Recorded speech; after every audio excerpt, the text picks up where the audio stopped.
Greetings. Today we will cover the final chapter in the textbook, Chapter 15, Cybercrime and the Future of Criminology. Um, there is a lot of material in here, and the interesting thing, and I've mentioned it several times, is that this is really an introductory course to criminal justice and criminology.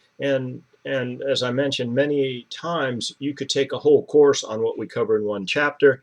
And we do have a course on cybercrime. So you can take an entire course just on cybercrime in our department and go into obviously much more detail than I do in this very brief presentation and in the chapter. But I think sometimes this kind of gets you into some different areas, gives you a brief overview, and then if you have an interest, you certainly can pursue that. So I wanted to point that out. But basically, cybercrime is crime that is committed by using a computer. And years ago, computer meant something very different than today. I mean, this thing here is a computer, right? Your phone nowadays, and maybe some of you have tablets or Kindles or laptops or desktops.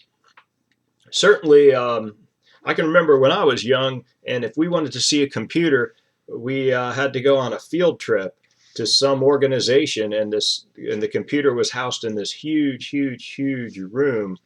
And of course, things have changed dramatically. That's a whole nother topic, looking at technology forecasts and what computing will look like, and communication, interaction, surveillance, and the like 5, 10, 15 years from now. But a lot has changed. Some of you may be surprised that when I started my work in Child Protective Services, I did not have a computer. I did not have access to a fax machine.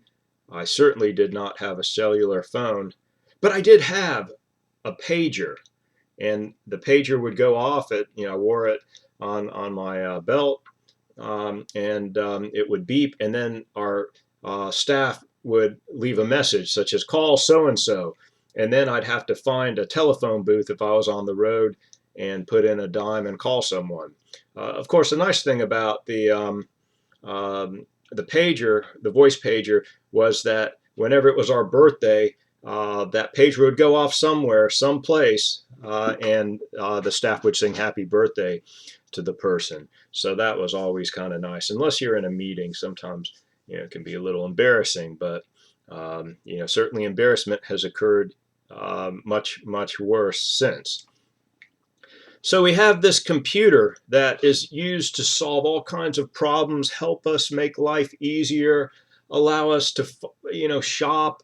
I don't go to malls or clothing stores or anything like that. I just go to Amazon.com and get all my clothes that way. You want a pair of pants, you type in, pair of pants, jeans, and a bunch of stuff comes up. Click a few buttons, and a couple of days later, you have a large plastic bag with your pants, and so on. Even now, we order food online, canned chicken. I don't know why I say that in a low voice, as if it's something to be embarrassed about, but nevertheless, that leads us to the whole idea that this tool that makes our life much easier and lets us speed up the process of doing things and keeps track of things for us can also be a nightmare, and can be used for a variety of different types of crime, but not always separate types of crime. That it can be used as a tool in a variety of crimes that involve different people or groups or organizations. So many times we may see that the computer may facilitate crimes such as embezzlement, robbery, or burglary. For example, someone posting on Facebook that they're on vacation in, the south of France for 2 weeks, and they post that, and everyone sees that, And if anyone's interested in burglarizing their home, they know they're on vacation. So that kind of gives a clue here. And there's all kinds of other methods that are used to track what's going on. And an amazing book, kind of scared, but I used this in my grad course, Law and Social Control. I used this last semester, Gary T. Marx's book, Windows into the Soul, Surveillance and Society in an Age of High Technology. Very fascinating book. So we have software pirates, those who illegally reproduce and use software. And this leads to billions of dollars of lost income for organizations. And of course, civil and criminal charges may occur if offenders are caught. And a lot of cybercrime, your author notes, in fact, he states about 80% is committed by insiders or employees, basically, and that most of it is not reported to police. So our statistics on cybercrime that we have from police departments really is just what's reported, and so most of it's not. So there's really a lot more. And I think everyone I've spoke to at some point, if you talk to them, that there was some type of cyber crime experience they had, whether it be credit card fraud or something else, or purchasing something that wasn't what it was supposed to be, or whatever the case might be.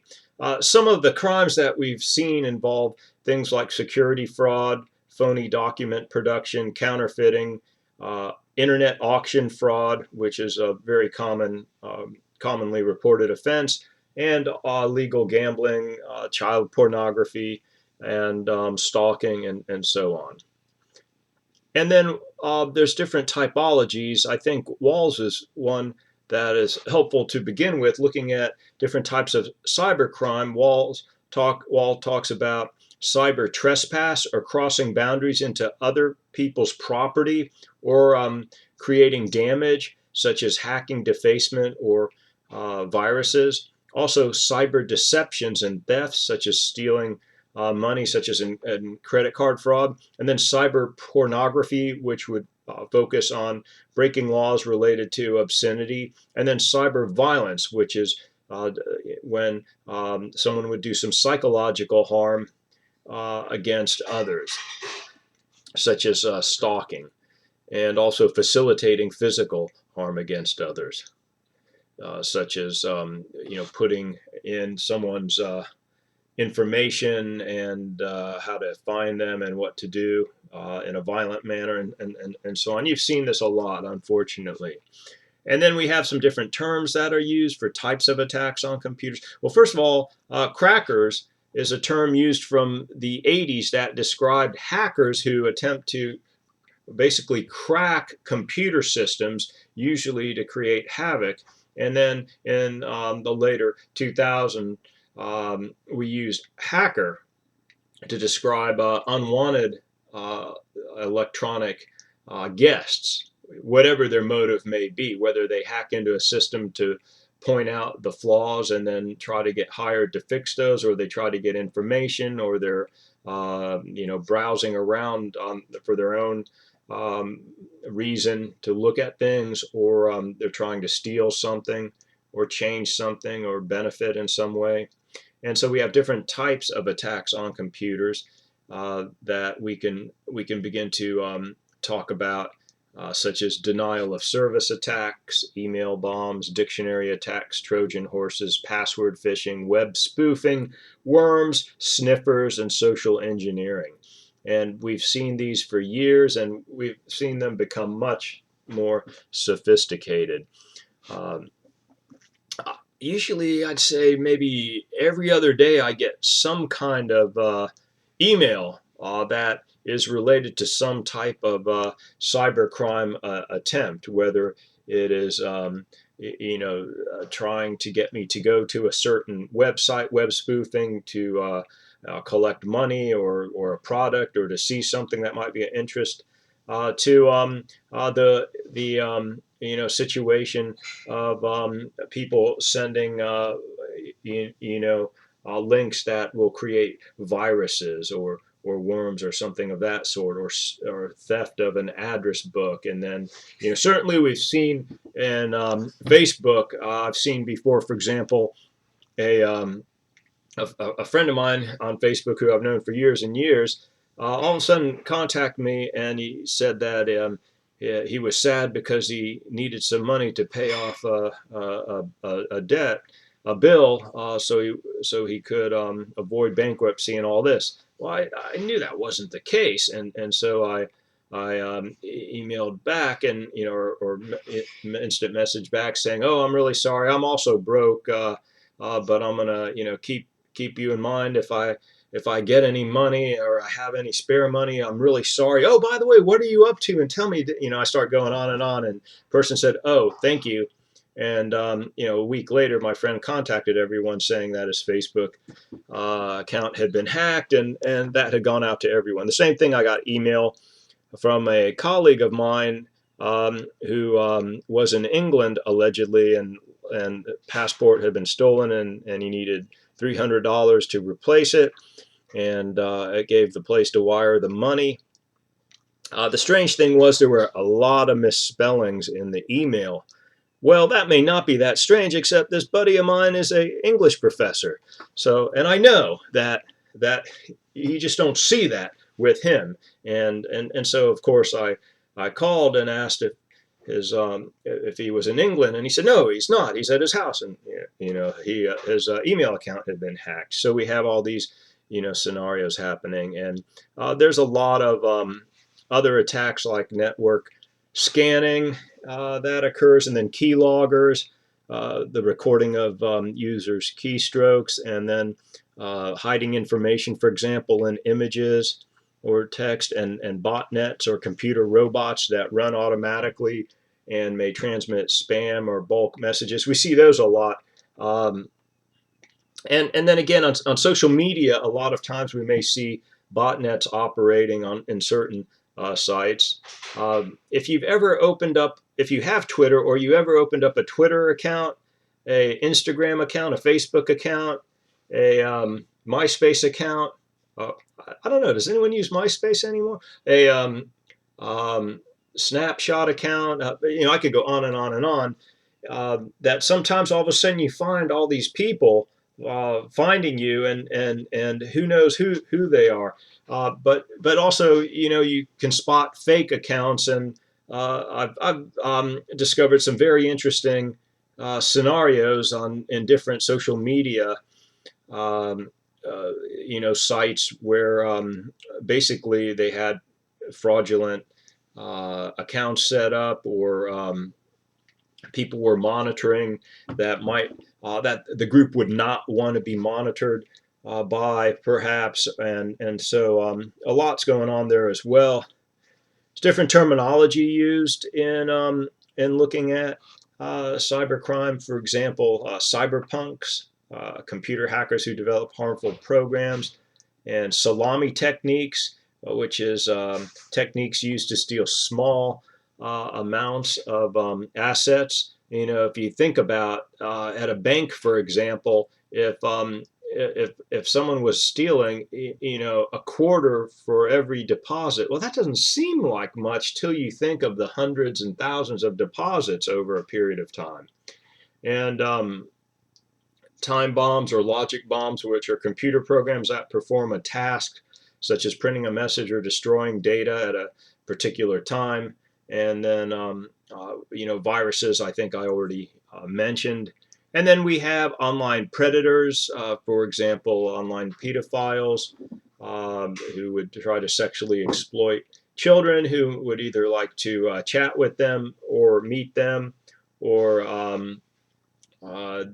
go ahead and connect up with other pedophiles or sex offenders in the community to share illegal photographs and images, and so, of course, there's some research out on that looks at similarities and differences between sex offenders who offend and face to face with the victim, and then offenders who offend only online, and then offenders who offend online and also in person. And we're all familiar with Dateline's To Catch a Predator, and have seen that. And there's a lot of debate about um, pornography and cyberbullying, and the criminal justice response, and also sexting as well. And so that's always an interest to look at. We have a whole chapter in our book we wrote about computer technology, phones, cameras, etc., and sex crimes. And there's really a lot out there. Again, you can combine a course, for example, on sex offenders with the course on cybercrime, and focus on that particular topic. There's also cyber terrorism, where terrorist groups try to harm other organizations or countries by computer attack. And some of this would relate to fraud and recruitment of terrorists, but also infrastructure attacks on, for example, hospitals or water treatment plants, or any infrastructure that supports a society, and really a lot of discussion on how important it is to make sure that we have adequate protection. And then Ogburn's cultural lag comes into play in explaining the influence of technology on social institutions. But the idea here is that change takes place in an uneven manner. And so technological change occurs more quickly than the social aspects. So, for example, with sexting seemed to occur before we had clear laws to address it. So a lot of times the computer is used for a particular in a particular way that then all of a sudden we say, well, wait, that should be illegal. And what are the laws? And so we have to construct laws after the fact. And then Robert Merton talked about social change as a two-edged sword, and the manifest functions being the anticipated or intended, but the latent functions are the unanticipated or unintended functions. I remember years and years ago when the phone camera came out, and I mean, this was like an old system. It was a phone kind of like this. Oh, this is embarrassing. I still have one of these guys. There's dial tone. Yeah. Anyway, but there was a camera and a small screen, and the whole idea was that people would start talking to each other in business and industry and all that. And it seemed more so that it really, the group that jumped on that were the phone sex people. Some of them, at least, brought it to another level. But then, of course, others didn't like that whole idea, and also saw some dangers with that. And so, but we began to see, that development. That anyway, thinking of that phone with a little camera and a tiny screen seems like it would belong in the antique technology museum. So I got that to look at. Looking at the future of crime. Your author talks about all kinds of interesting features: transnational crime, political crimes, electronic tagging, DNA analysis.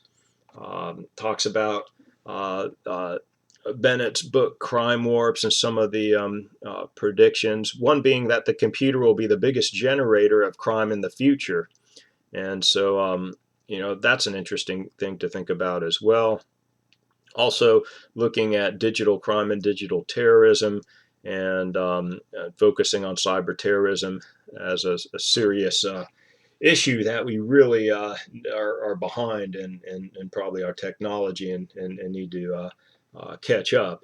And so we see a lot of the predictions that you can read about that are very interesting. And I'll kind of wrap up where I started in my career, and that was in the 80s. And I remember assisting a law enforcement department in understanding the meanings of terms used in illegal chat rooms. These chat rooms were not the kinds we think of now. These are actually, I'm sorry, I shouldn't even say chat rooms. These were community bulletin boards or bulletin boards. And people would post messages. And back then, the bit high tech was a 1200 baud modem, Hayes modem, which was, you know, oh, wait, I have mine here. Here's my modem from the 80. No, I'm just joking. That's a briefcase.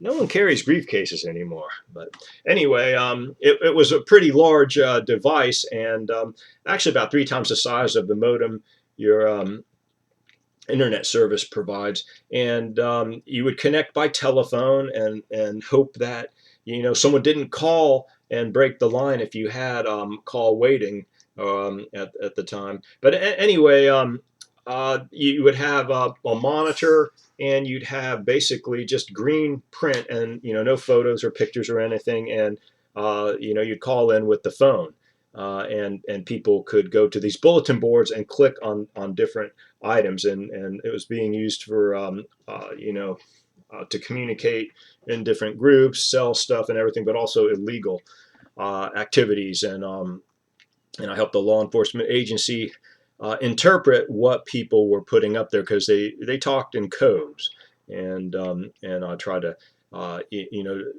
get a better idea of what different groups were talking about, and help them with that. Anyway, we've really moved a long way from in the technology area, and we see technology is just rapidly expanding and increasing. And to think back, let me show you one more thing, and then I'll wrap this up.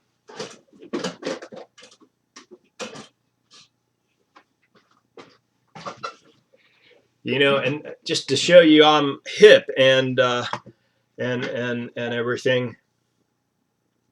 What this is?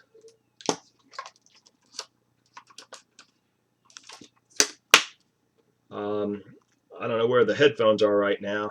Anyway, this is a Sony Walkman to listen to my music. But I know you guys are saying, old man, get with the times. No problem. Look at this, a portable CD player so I can listen to my music. So things are really getting advanced here.